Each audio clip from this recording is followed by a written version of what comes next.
Nag-umpisa na ang pagpatigayon sa transport strike sa pila ka mga transport group sa Bacolod City, subong adlaw April 15 bilang protesta batok sa mataas nga presyo sa gatong.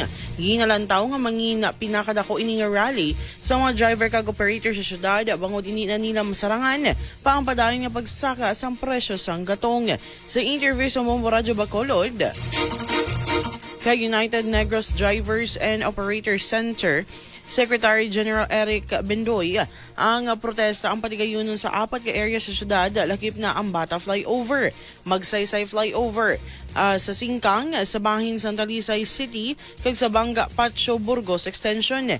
Ilag pinawagan nga mabalik sa mas nubo nga presyo sang gatong nga agod may ara pa sila sang iginansya.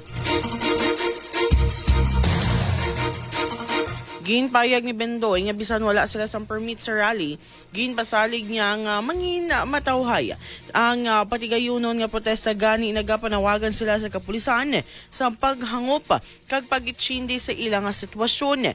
Ginapanawagan man sa grupo nga sa nasyonal nga gobyerno nga maghimo sa solusyon sa krisis sa langis nga makapamaayo sa tanan bangod tanan apektado sa niya. Ang pagtililipon sa tatlo kadalagko nga transport sector ang nagumpisa alas 6 subong nga aga kag magatakop alas 5 karon sa hapon.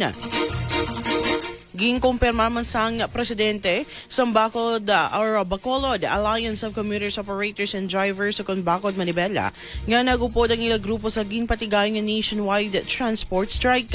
Ang transport strike ang updan man sang Kinetco nga ginapangunahan sa ila presidente nga si Lilian Cebrano nga magaplastar sa Magsaysay Flyover sa bahin sa Barangay Singkang Airport kag Andok Piston nga magaplastar sa Banga Pacho. Sa interview sa Mombo Radyo Bacolod kay Rudy Catedral, nagumpisa na ang transport strike kaina alas 5 sang kaagahon kagini ang matapos alas 6 karon sa gabi. Sunog kay Catedral, nagapangayo siya sang pasaylo sa mga maapektuhan na apang nagpanindugan ini nga ang ilang nga ginahimo ang para sa tanan. Magluwas sa panawagan nga kakso ng excise tax sa gasolina kag krudo. Nagapanawagan man ang mga ini sa gobyerno nga mapasakaan man ang suweldo sa mga mamumugon agud nga sila ang makapasaka man sang pletihan bangod tuman nagid kamahal ang presyo sa produktong petrolyo. Aminado man ini nga wala na sila nakakuha ng permit sa patigayunon nga transport strike.